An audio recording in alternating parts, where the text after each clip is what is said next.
A savage plasma rifle barrel stabs Princess Kalar's neck as she steps from her stealth transport onto the war-ravaged streets of New Houston Colony. Her mission, to infiltrate Earth culture and uncover exploitable weaknesses, starts with a brutal ambush by grizzled human mercenaries. Kalar tenses, prepared to unleash her prodigious Tellarite martial prowess and paint the alley with blood. But doing so would expose her true nature and sabotage her vital task before it even begins. She cannot afford to fail. The Tellarite Empire is locked in an existential struggle against the ruthless Krathax dominion. This primitive backwater planet and its fractious apes may hold the key to tipping the scales. Kalar forces calm over her body, suppressing her revulsion at the squalid chaos of the human settlement. Rotting refuse chokes the streets. Emaciated vagrants huddle around guttering chemical fires. Gunfire and screams pierce the smoggy night. It's a savage far cry from the sterile discipline of her palace on Tellar Prime. The mercenary leader's bionic arm whines as he presses his rifle harder against Kalar's neck. His bearded lips split in a feral grin.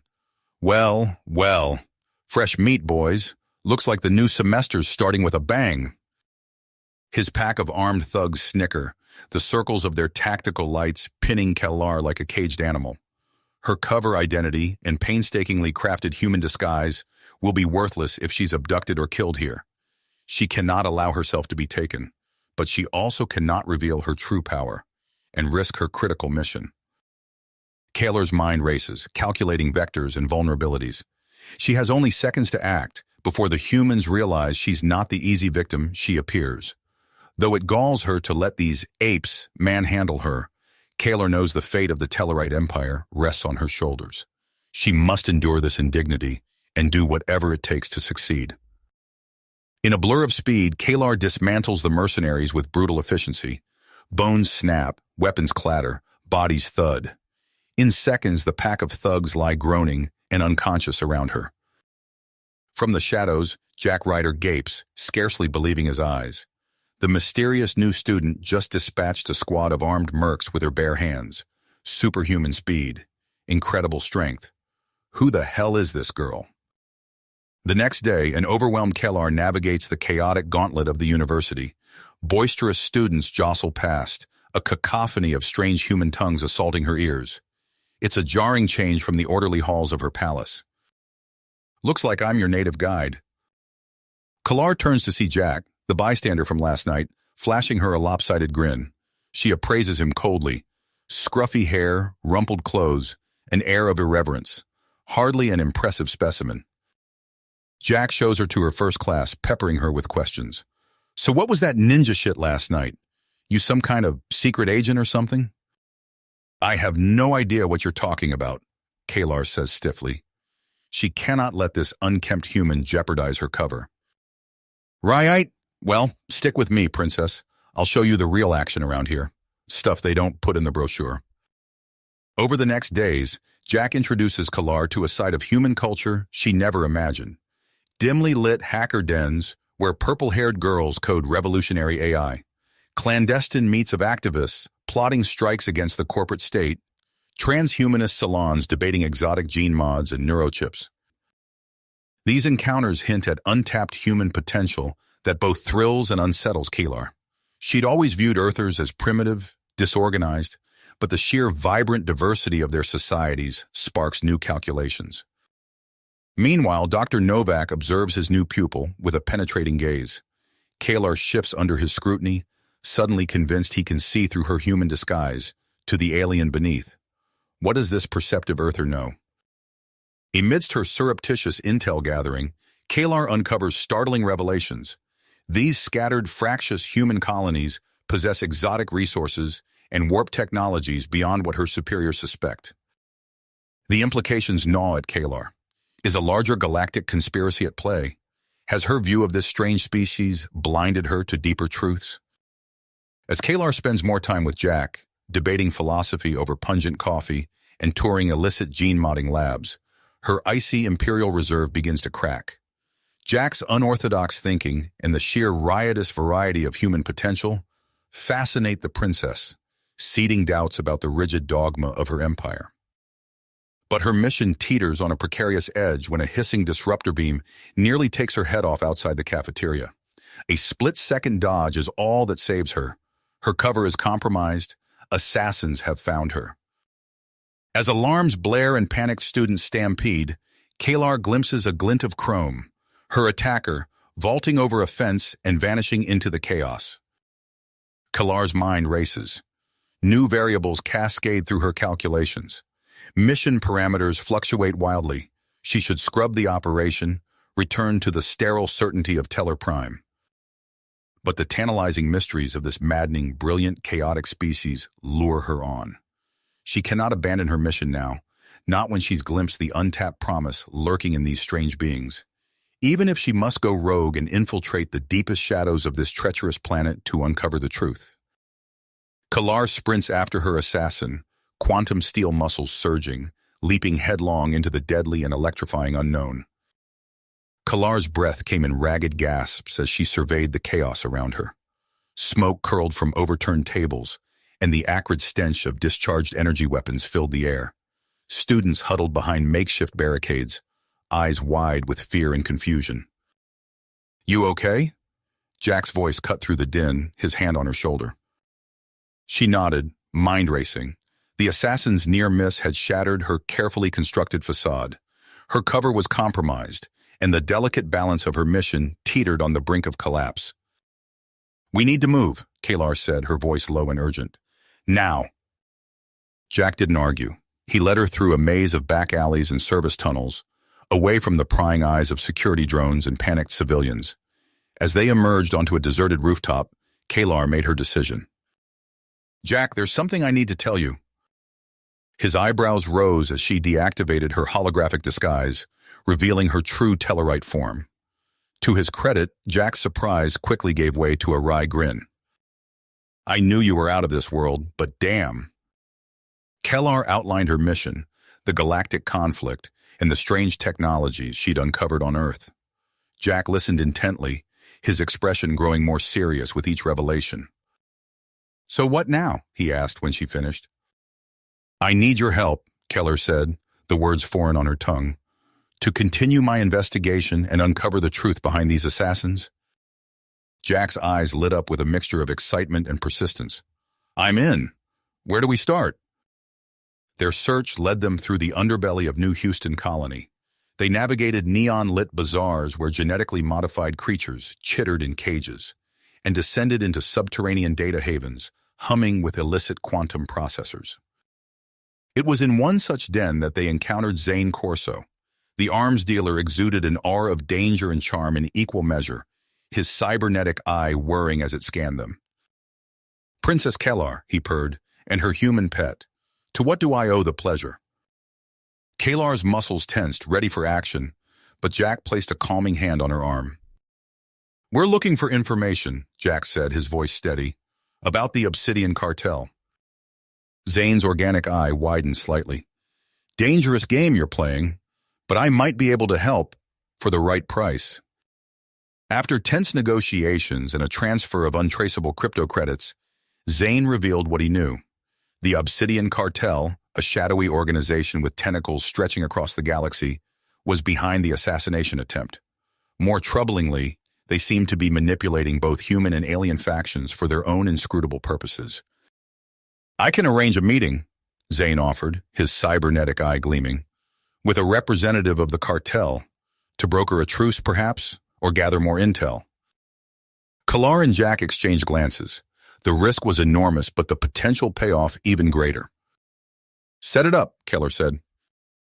The meeting was to take place in an abandoned orbital platform. As their shuttle docked, Kalar's instincts screamed danger.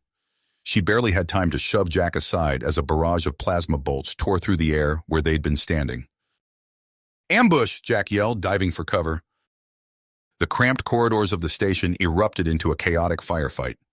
Kalar's Tellarite reflexes allowed her to dodge incoming fire within human speed, but she was acutely aware of Jack's vulnerability.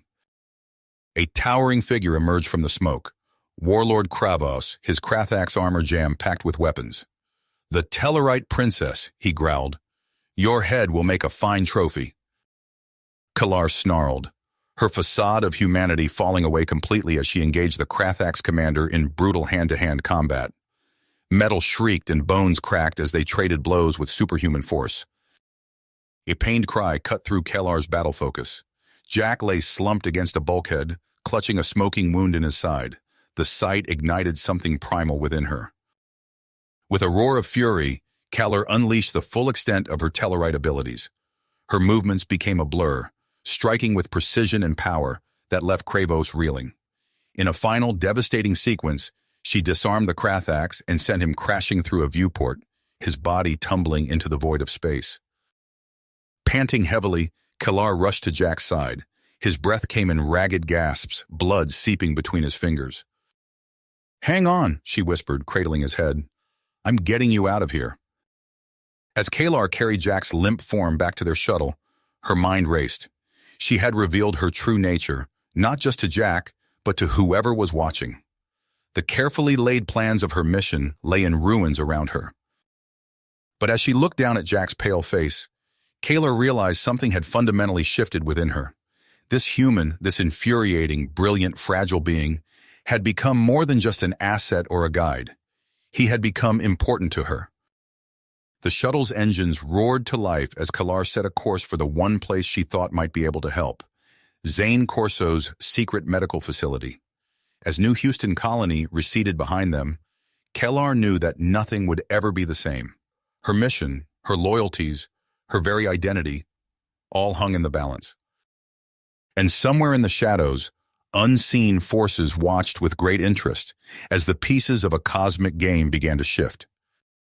The shuttle's engines whined as Kellar guided it through the neon-lit canyons of New Houston Colony. Jack's breathing had stabilized, but his pallor worried her. She needed more than just medical intervention. She needed answers. The craft touched down on a hidden landing pad atop Zane Corso's clinic. As the hatch hissed open, Dr. Novak stepped out of the shadows, his expression grim. "I had hoped it wouldn't come to this," he said, helping Kellar carry Jack inside. Hours later, Jack lay in a recovery pod, his vital signs steadily improving. Kellar paced the room, her alien features fully visible now that the pretense had been shed. "You knew," she said, fixing Dr. Novak with a piercing stare, "about me, about the assassins." Novak nodded. "We've been watching you, Princess Kellar. Your arrival presented an opportunity." "For what?" "Evolution." Novak's eyes gleamed. "The Ascension Project, a chance to unlock humanity's true potential, and perhaps yours as well." Kellar's mind reeled. The scattered pieces began to form a coherent picture. The exotic technologies, the whispers of human augmentation, the assassins determined to stop her. It all led here. "You want me to join your project," she said, realization dawning. "We need you," Novak replied. "Your Tellarite physiology, combined with our breakthroughs, the possibilities are staggering." Kellar glanced at Jack's unconscious form. Her mission, her duty to the Empire, seemed distant now. A new path beckoned, fraught with danger and possibility. "When do we begin?" The next weeks were a crucible of pain and transformation. Kellar's body burned as tailored viruses rewrote her genetic code. Neural implants flooded her synapses with data, pushing her mind to its limits. Through it all, Dr. Novak's calm voice guided her, urging her to push beyond what she thought possible. In rare moments of respite, she found solace in Jack's company. He had joined the program as well, one of the few humans with the rare Prometheus gene that allowed for extreme enhancement.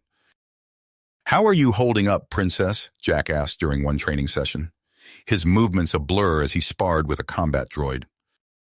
Kellar's hand shot out, catching a flechette round in midair. "Better than you, it seems," she replied with a smirk. Their banter evolved into something deeper. Stolen glances became lingering touches. The shared crucible of their transformation forged a connection that transcended species.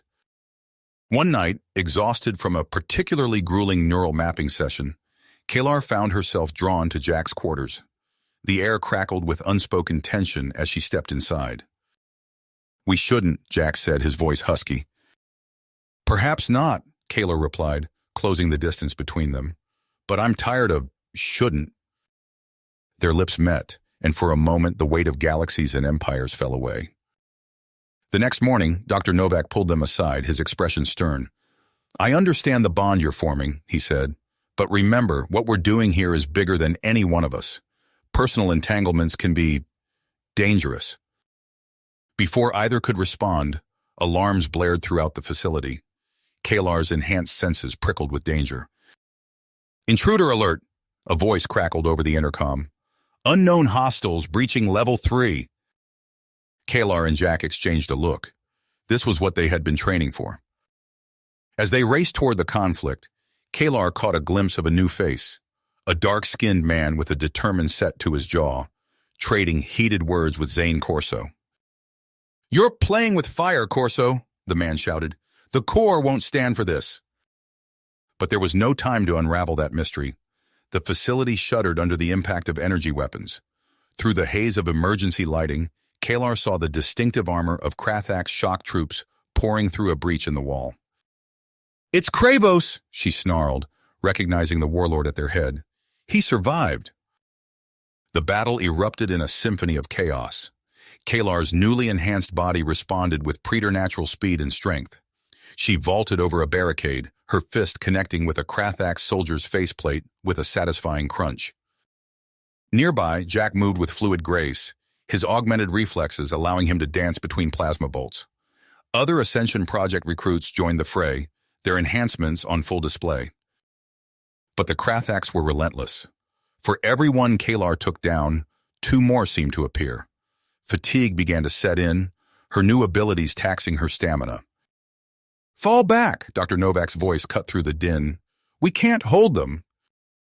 Kalar fought her way to Jack's side, supporting him as a glancing blow left him staggering.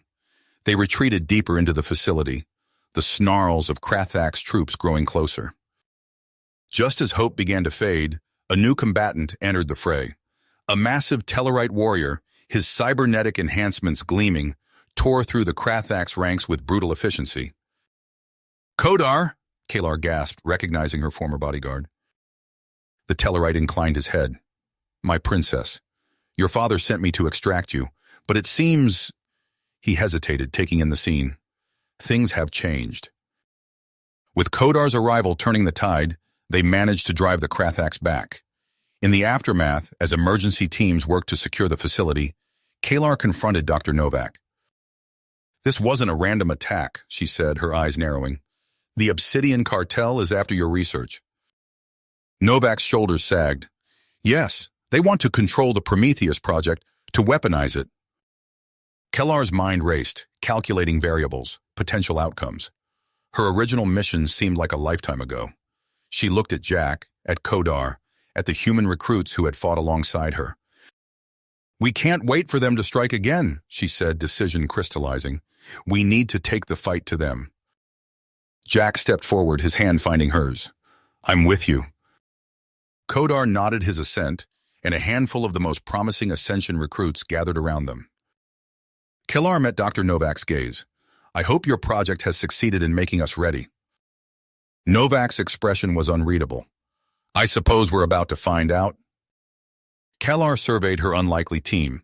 Jack, his newly augmented reflexes evident in every fluid movement. Kodar, her Tellarite bodyguard now dripping with cybernetic enhancements. And a handful of the most promising Ascension recruits. The ragtag group stood ready, a fusion of alien strength and human ingenuity. "We strike at dawn," Kalar announced, her voice steady despite the weight of their mission. "The Obsidian Cartel won't know what hit them." As New Houston's artificial night cycle faded, Kalar's squad deployed across the sprawling colony. Their first target, a cartel weapons cache hidden beneath an abandoned hab block. Jack led the infiltration, his augmented senses picking up the faintest vibrations of the guard's footsteps. "3 hostiles, southeast corner," he whispered, tapping his neural link to share the intel with the team. Kalar nodded, signaling the attack. In a blur of motion, she vaulted over a crumbling wall, her enhanced muscles propelling her directly into the first guard. The Krathak soldier crumpled under her assault, cybernetic implants sparking as they overloaded. Nearby, Kodar engaged 2 more guards, his massive frame augmented by gleaming hydraulic limbs. The clash of metal on metal rang out as he methodically dismantled their defenses.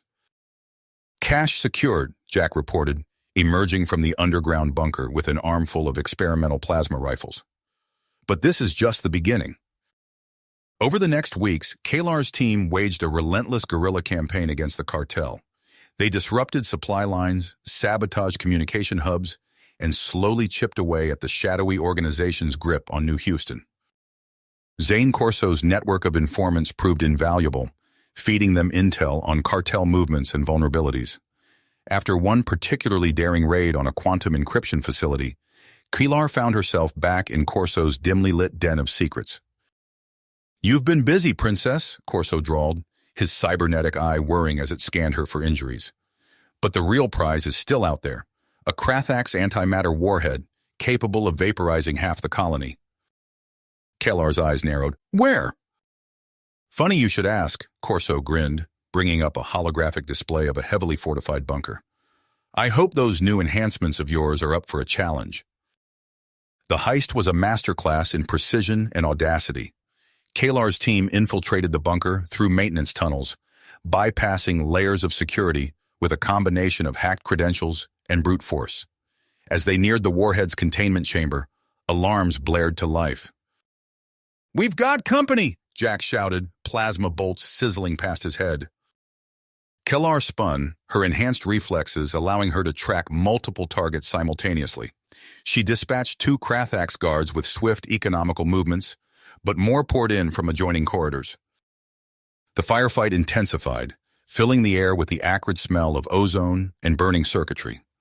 Just as Kalar prepared to call for a retreat, a new combatant entered the fray.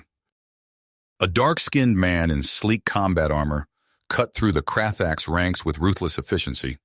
His movement spoke of years of training, each strike precise and devastating. "Agent Singh," the man introduced himself tersely as the last Krathax fell. "Earth Defense Corps, we need to talk." In the aftermath of the battle, Tarun Singh shared classified files that cast the conflict in a chilling new light. The Obsidian Cartel's true agenda was far more insidious than mere conquest. "They're not just trying to subjugate humanity," Singh explained, his face grim. "They want to replace us entirely, an army of augmented thralls, loyal only to the Krathax." The revelation hit Kalar like a physical blow. She thought of the Ascension Project, of the enhancements coursing through her own veins. How close had they come to inadvertently furthering the cartel's goals? "We need to end this," Kalar declared, her determination hardening. "Not just disrupt their operations, but take down the entire organization." Singh nodded, a hint of respect in his eyes. "I have authorization to coordinate with your team. Full EDC resources at our disposal." The plan they devised was audacious. While EDC forces launched a series of coordinated strikes against cartel bases across the colony, Kalar would lead her squad on a surgical strike to capture Warlord Krevos himself. Intelligence placed Krevos in a fortified compound on the outskirts of New Houston. As Kalar's team approached under cover of night, the distant rumble of explosions signaled the start of the EDC's diversionary attacks. "Remember," Kalar cautioned as they prepared to breach the compound's outer defenses, "Krevos is our primary target. We need him alive." The battle that ensued was a testament to the effectiveness of their enhancements. Kalar moved with preternatural speed, her strikes shattering Krathax armor like brittle clay. Jack wove through the chaos, his augmented reflexes allowing him to anticipate and counter every attack. They fought their way deeper into the compound, leaving a trail of disabled security systems and unconscious guards in their wake. Finally, they reached the central chamber where Krevos awaited. The Krathax warlord stood ready, his massive frame encased in gleaming battle armor. "I should have killed you when I had the chance," he snarled. Kalar said nothing, launching herself at Krevos in a blur of motion. The two titans clashed, the very air seeming to ripple with the force of their blows. For long minutes they traded earth-shattering strikes, neither able to gain a decisive advantage. Then, in a moment of calculated risk, Kalar feinted low and sprang upward, using her smaller size to slip past Krevos's guard. Her enhanced strength allowed her to lock the warlord in a devastating hold, pinning him to the ground. "It's over," Kalar declared, her voice steady despite the exertion. As Singh's EDC troops secured the compound, Jack and Taran approached the subdued Kravos. An uneasy tension filled the air as captor and captive faced each other. "We need answers," Singh said, his tone brooking no argument. "Who's really pulling the strings of the Obsidian cartel?" Kravos's laugh was a harsh, grating sound. "You have no idea how deep this goes, human. The cartel is just the beginning." Under the combined pressure of Jack's earnest appeal and Singh's stern interrogation, Kravos finally broke. He spoke of a council of Krathak's ministers, manipulating the war from the shadows. But it was his final revelation that sent a chill through Kellar's enhanced body. "Your precious Ascension project," Kravos sneered. "Did you really think it was safe? Cyrus Blake. He's been ours from the start." The name hit Kalar like a physical blow.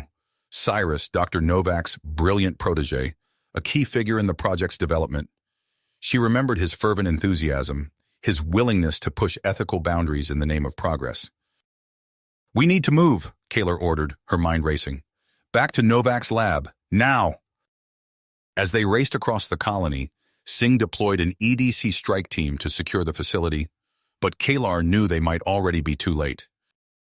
The lab was in chaos when they arrived. Alarms blared, and the acrid smell of weapons fire filled the air. Kalar led her team through familiar corridors, now scarred by plasma burns and littered with debris. They fought their way down to a sub-level Kalar had never seen before, a secret facility hidden beneath the main lab. Here, the true horror of the cartel's work was laid bare. Rows of stasis pods lined the walls, each containing a grotesquely altered human form. "My God," Jack whispered, his face pale. "What have they done?" Before Kalar could respond, a familiar voice cut through the din of battle. "Magnificent, isn't it?" Cyrus Blake stepped into view, but he was barely recognizable. His body had been twisted and augmented far beyond anything the Ascension Project had achieved. Bulging muscles pulsed beneath translucent skin, and his eyes gleamed with an unnatural light. "Cyrus," Kalar said, her voice tight. "Why?" "Evolution, Kalar," Cyrus replied, his voice distorted by cybernetic implants. "The next step for both our species. The Krathaks showed me the way." With inhuman speed, Cyrus lunged at Kalar. The two augmented beings clashed in a furious exchange of blows, their enhanced bodies pushing the very limits of physical possibility. Kalar fought with everything she had, but Cyrus's twisted form gave him advantages she couldn't match. He drove her back, step by step, his attacks growing more ferocious with each passing moment. "You could have been part of this," Cyrus snarled, pinning Kalar against a bank of computers. "We could have reshaped the galaxy together." Kalar's eyes darted around, searching for an opening. She caught Jack's gaze across the room, saw him inching towards a power conduit. "You're right, Cyrus," Kalar said, forcing her voice to remain steady. "I could have been part of this, but I chose a different path." In that instant, Jack struck. He overloaded the conduit, sending a surge of power through the lab's systems. Cyrus howled as his cybernetic implants misfired, giving Kalar the opening she needed. With a series of devastating blows, Kalar brought Cyrus to his knees. The transformed human looked up at her, his eyes filled with a mixture of pain and defiance. "It's not over," Cyrus gasped. "The cartel, the ministers, they'll—" His words were cut short as Kalar delivered a final decisive strike. Cyrus collapsed, the light fading from his augmented eyes. In the sudden silence that followed, Kalar surveyed the carnage around them. The secret lab lay in ruins, but the data cores remained intact. Singh was already coordinating with EDC techs to begin extracting the information.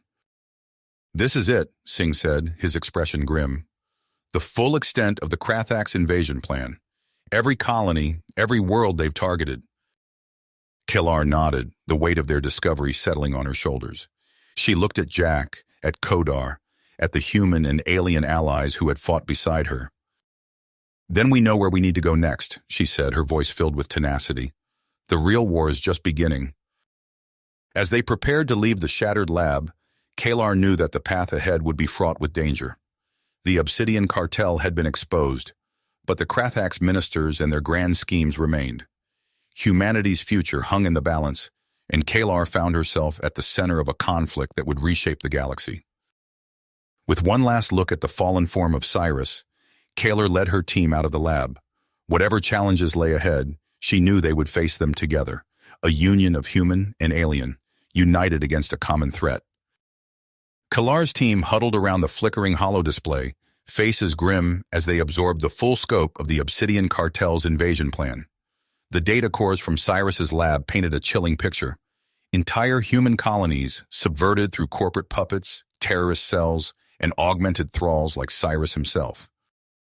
"It's worse than we thought," Agent Singh muttered, his cybernetic eye whirring as it processed the information. "Look at these names. Senators, admirals, CEOs, all in the Krathax's pocket." Jack smacked his fist on the table. "We can't let them get away with this." Kalar's mind raced, piecing together a strategy. "We won't," she said, her voice steady. "But we need more than just us. We need a force capable of striking anywhere, anytime." She outlined her vision. A clandestine, multi-species brigade, combining the best of human and alien operatives. Singh nodded, already tapping his comm unit to mobilize EDC resources. Jack stepped forward, his eyes bright with grit. "I'm with you," he said simply. "Whatever it takes." Even Zane Corso, lounging in the corner with his usual air of detached amusement, perked up. "Now this sounds like fun," he drawled. "I might know a few folks who'd be interested in joining your little crusade. For the right price, of course." Kalar turned to Kodar. "We'll need more than humans," she said. "Can you reach out to your contacts?" The massive alien's mandibles clicked in what might have been a smile. "It would be my honor," he rumbled. Within days, their ragtag army began to take shape. Grok, a Bornathi berserker with scars crisscrossing his leathery hide, towered over the briefing room. Beside him, the lithe Nelxian gunslinger, Zira, absently spun a plasma pistol, her four eyes constantly scanning for threats. A clan of Varnusian scouts, their chameleonic skins shimmering, melted out of the shadows at Kodar's gesture. "Not bad for a start," Corso quipped, eyeing the assembled aliens. "Now, about those ships I promised." The next weeks passed in a blur of action. With Singh clearing official channels and Corso greasing the seedier ones, Kalar's brigade struck hard and fast. On New Titan, they stormed a cartel-run slave processing facility, freeing thousands of captives destined for cybernetic enhancement. The mission on Proxima Centauri's orbital platforms saw them capture a cabal of human oligarchs, their treachery exposed in a public trial that rocked the colonies. Each victory emboldened more worlds to resist. But Kalar knew they were only treating symptoms, not the disease itself.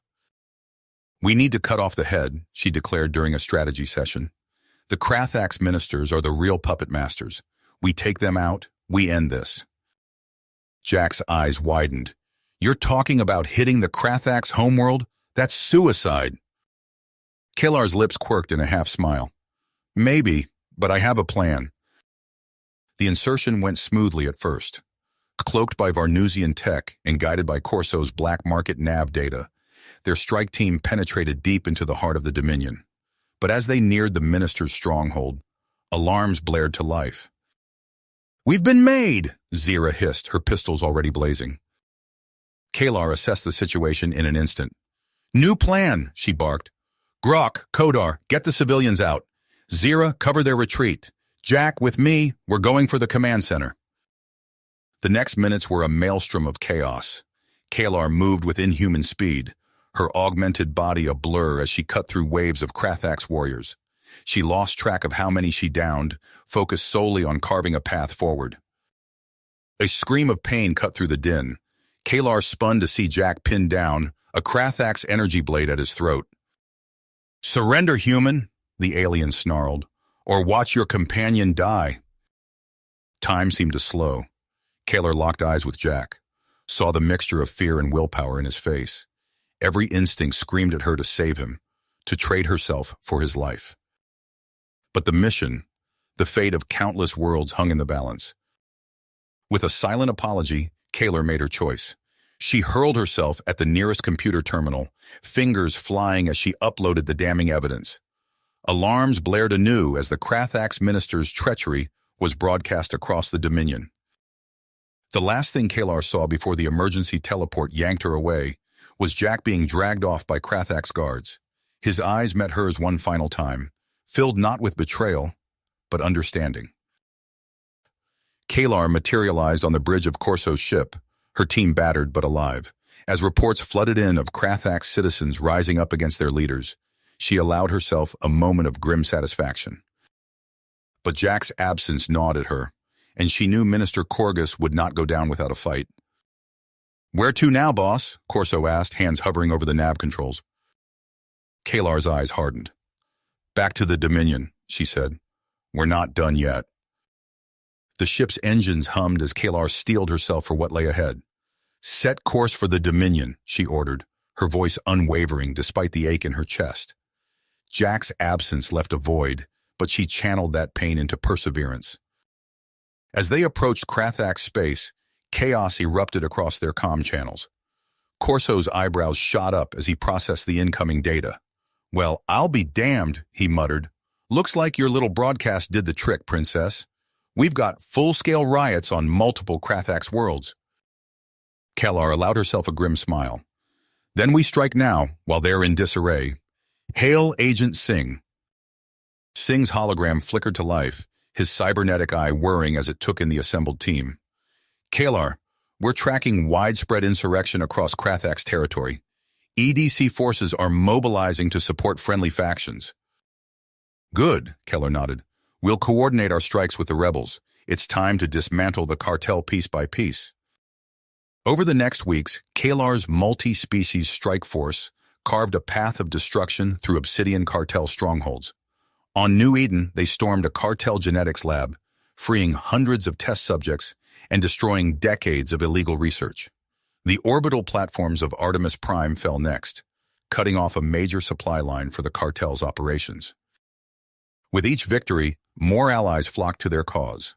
Krathax dissidents, human resistance cells, and alien mercenaries all united under Kalar's banner. The princess found herself at the center of a movement that transcended species and old grudges. But the true test came on Exor Prime, a sprawling mining metropolis that served as one of the cartel's last major strongholds. As Kalar's team made planetfall, the sky lit up with anti-aircraft fire. "Spread out and push for the central spire," Kalar shouted over the din of battle. "Zyra, take your snipers and clear those rooftops. Grok, I want you and your berserkers to—" Her orders were cut short as a massive explosion rocked the ground. Through the smoke and debris, a hulking figure emerged. Minister Rokath, his body twisted and enhanced far beyond even Cyrus's augmentations. "You've made a grave mistake coming here, Princess," Rokath snarled, his voice distorted by cybernetic implants. "This world will be your tomb." Rokath charged, moving with impossible speed for his size.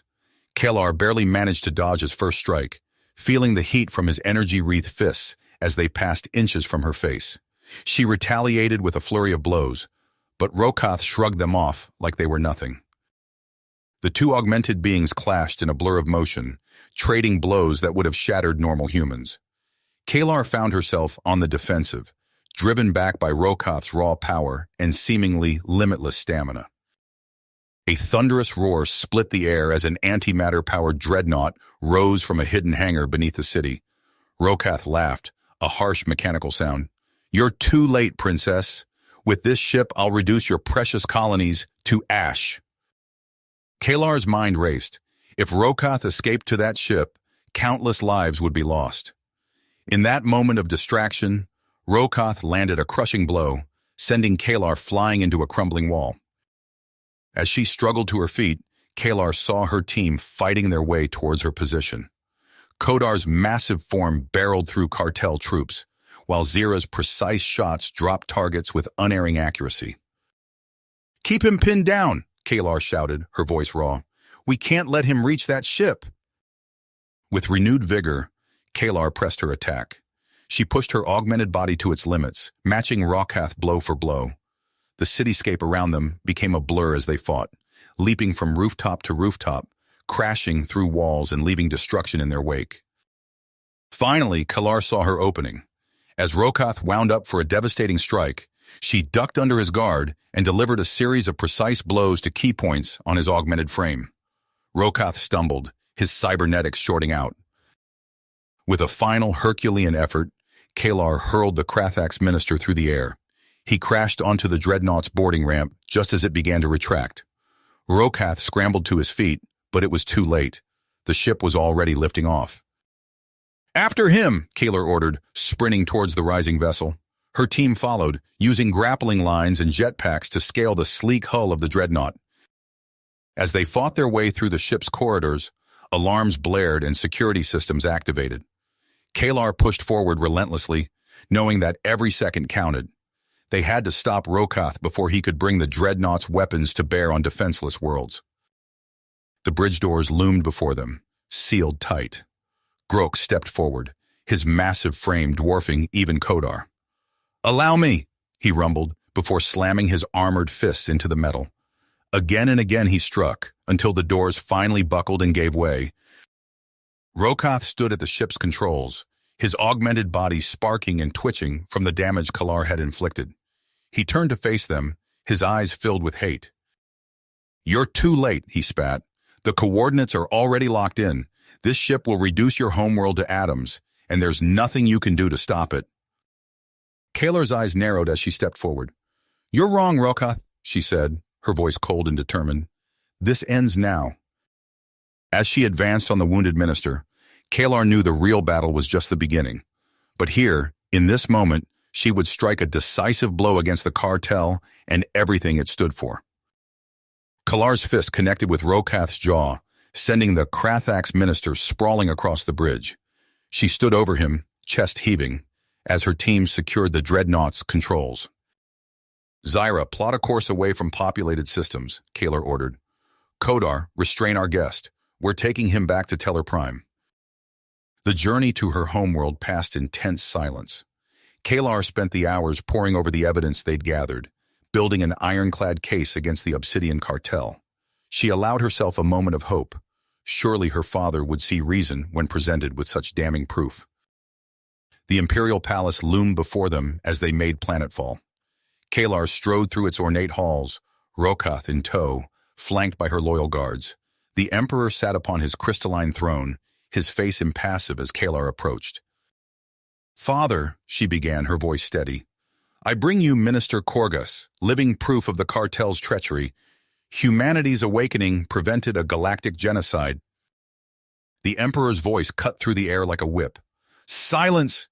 He rose, eyes blazing. "You dare bring this alien filth before me? Humanity is a dangerous upstart, their so-called powers a threat to Tellarite supremacy." Kalar recoiled as if struck. "Father, please." "Enough!" the Emperor's voice echoed through the chamber. "Guards, confine the princess to her quarters.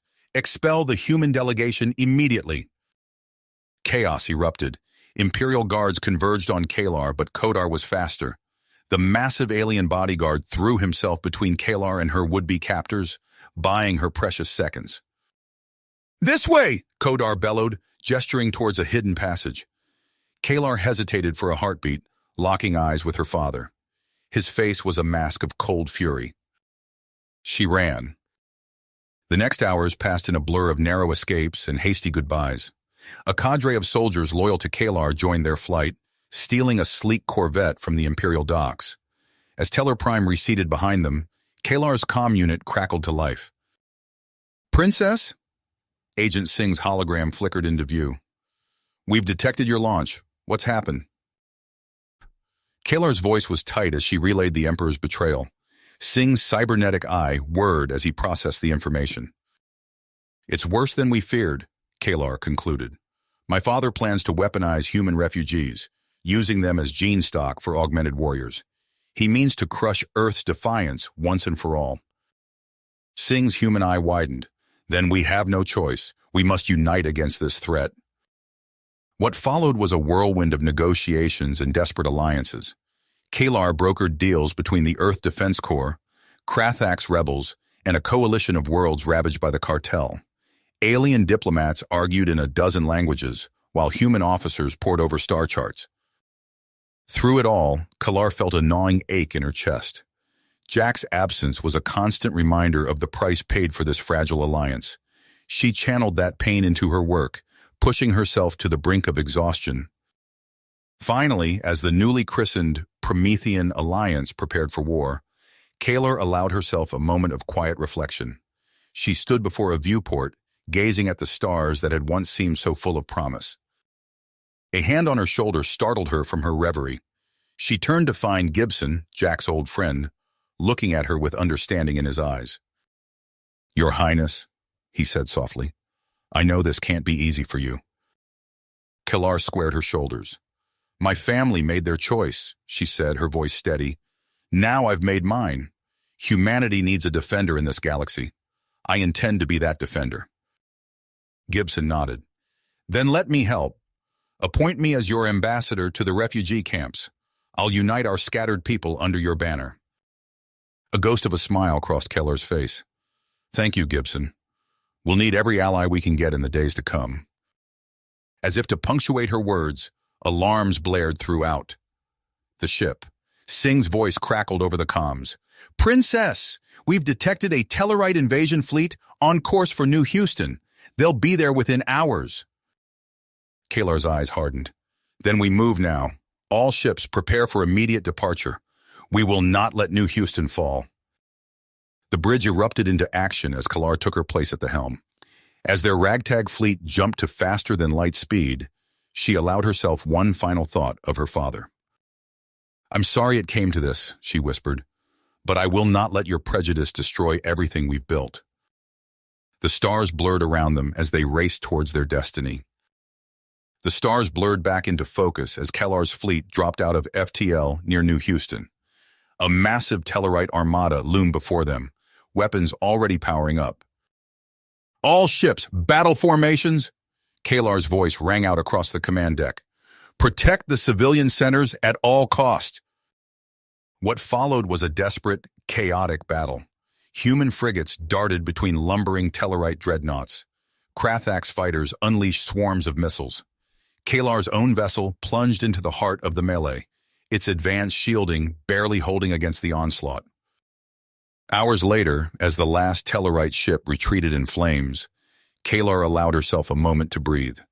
New Houston was battered but intact. It was a victory, but at a terrible cost. "Damage report," she ordered, her voice hoarse. Singh's hologram flickered to life, his face grim. "We've lost a third of our fleet, Your Highness. Civilian casualties are significant." Kalar's fist clenched. This carnage had to end. In the days that followed, as New Houston began to rebuild, Kalar threw herself into a whirlwind of negotiations. She brokered deals between bitter enemies, cajoled reluctant allies, and slowly, painfully, began to shape a new future. The Promethean Alliance was born in fire and blood, but it grew in hope. Kalar appointed Commodore Dastrin, a seasoned human diplomat, as her chief negotiator. Together they laid out plans for Promethea, a mobile space habitat that would serve as the Alliance's beating heart. "It must be neutral ground," Kalar insisted during one heated council session. "A place where all species can meet as equals." Construction began in the Erebus cluster, far from the territories of established powers. As the massive habitat took shape, Kalar focused on building the political framework that would hold it together. "Equal representation," she declared, standing before a mixed crowd of humans, Krathax, and other alien species. "The governing council will be elected democratically, with seats allocated fairly to all member races." The first elections were a chaotic affair. Kalar watched anxiously as votes poured in from a dozen worlds. When the results were finally tallied, she allowed herself a small smile. Moderates and progressives had prevailed, if only by a narrow margin. With Promethea's leadership secured, Kalar turned her attention to its defense. She gathered her most trusted allies, Kodar, Agent Singh, the mercenary Zane Corso, and to everyone's surprise, her estranged cousin Uldren. "The Promethean Guard," Kalar explained, pacing before the assembled group. "An elite force answerable only to the Council. We need soldiers who understand what we're fighting for." Uldren, once her bitter rival, met her gaze with newfound respect. "I've seen how humans fight," he said quietly. Perhaps I was wrong about them. But for every step forward, there were new challenges. On Earth, Admiral Drake of the Earth Defense Force railed against alien influence. A Tellarite bomb tore through a human sector of Promethea. Even among the Krathax rebels, extremists like Warlord Kravos questioned the wisdom of working with lesser species. Kalar's response was swift and decisive. Promethean Guard strike teams dismantled terrorist cells. Propaganda networks were shut down. Kravos found his supply lines cut off and his allies turning against him. "We cannot allow fear to destroy what we've built," Kalar told her inner circle. "The price of unity is eternal vigilance." As Promethea neared completion, Kalar found herself spending more time with Uldren. His wit and strategic mind complemented her own, and she felt a growing attraction she wasn't sure how to handle. The ghost of Jack still haunted her, and Kodar watched their budding relationship with barely concealed disapproval. 3 years after that first desperate battle over New Houston, Kalar stood on Promethea's grand concourse. Alien dignitaries mingled with human colonists. Krathax merchants haggled good-naturedly with Tellarite artisans. It wasn't perfect, but it was a start. As she prepared to address the assembled multitudes, Kalar caught Uldren's eye. He nodded encouragingly, and she felt a flutter in her chest. "We stand at a crossroads," Kalar began, her voice carrying across the vast chamber. "For too long, we've been divided by fear and mistrust. But look around you, see what we can accomplish when we work together." She gestured to the wonders of Promethea, its soaring architecture, its advanced technology, its promise of a shared future. "This is just the beginning," Kalar continued, her eyes blazing with conviction. "Together, we will forge a new era of peace and prosperity for all sentient beings." As the crowd erupted in cheers, Kalar allowed herself a moment of pride. The road ahead would not be easy, but for the first time in years, she felt true hope for the future. The elation of Kalar's speech lingered in the air as she made her way through Promethea's gleaming corridors. Alien delegates and human colonists alike offered nods of respect as she passed. For a moment, it seemed the dream of unity might truly be within reach. That illusion shattered 3 days later. Kalar sat rigid in her command chair, fingers tightening as she gripped the chairs. Agent Singh's hologram flickered before her, his face grim. "We've confirmed it, Your Highness," Singh said, his voice heavy. "The intel leak traces back to Kodar." A wave of nausea washed over Keller. "And Uldren?" Singh's cybernetic eye whirred. "All evidence points to him as the mastermind. The reconciliation was a ruse." Before Keller could respond, alarms blared throughout the station. Explosions rocked the habitat, and the lights flickered ominously. "We're under attack," a technician shouted. "Multiple breaches on all levels." Chaos erupted as Tellarite supremacists poured through Promethea's compromised defenses. Kalar sprinted for the command center, her mind racing. How could she have been so blind? A plasma bolt sizzled past her head, scorching the wall. She whirled to see Kodar, his massive frame filling the corridor. "Why?" Kalar demanded, her voice raw. Kodar's eyes were cold. "You were weak," he growled. "Uldren will restore Tellarite glory." He raised his weapon, but a blur of motion knocked it aside. Zane Corso materialized from the shadows, his cybernetic enhancements glowing. "Run, princess!" Corso shouted as he grappled with Kodar. "We'll hold them off." Kellar hesitated for a heartbeat, then sprinted down the corridor. The sounds of battle echoed through Promethea's once peaceful halls. Bodies, human, Krathax, and Tellarite, littered the floor. She found what remained of her inner circle barricaded in the reactor core.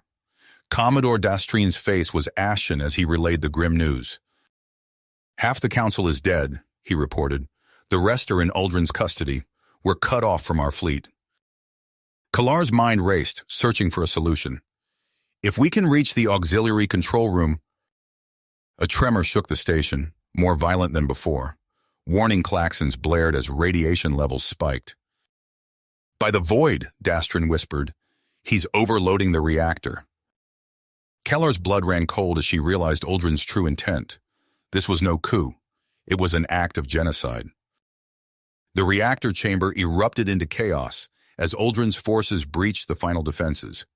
Kalar fought alongside her dwindling allies, her enhanced physiology pushing beyond mortal limits. A familiar voice crackled over the comm. "This is Agent Singh. We've broken through the blockade, but—" Static swallowed his words as another tremor rocked the station. Warning lights bathed the chamber in an eerie red glow. "Reactor meltdown imminent," an emotionless computer voice intoned. "Evacuation protocols initiated." Kalar stared at the swirling vortex of the antimatter core.